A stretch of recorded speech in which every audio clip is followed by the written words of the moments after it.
first thing I would do would be to really encourage that coworker to go to the Employee Assistance Program, because that's the resource that's available to staff. And I do know that the Board of Nursing has a due diligence process where that if someone was suspected of a problem or self-admits to a problem, that they really do work with them to help them get rehabilitation and to get back into a nursing position. And the one nurse who had a diversion problem went through an extensive rehabilitation process and actually came back into nursing.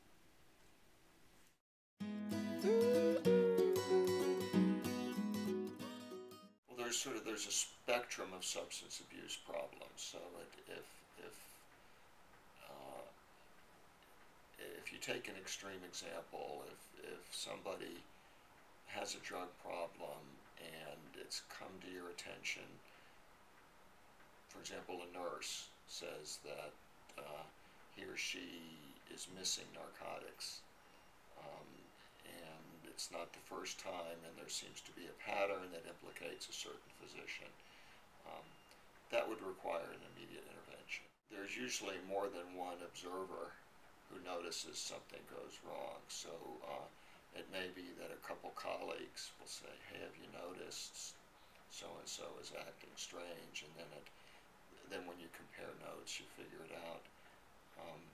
So I think you have to deal with this in a very direct way and talk about it sort of like, you notice somebody's limping, and they can't walk as fast, or they've lost manual dexterity in one hand and they can't do a procedure, or they develop a tremor, or they're too deaf to really teach. I mean, physical limitations, it's easy to point to those, and so if you put it in the context, if you keep it medical and you keep your value judgments out of it, it's easiest to be direct, and you just have to be direct.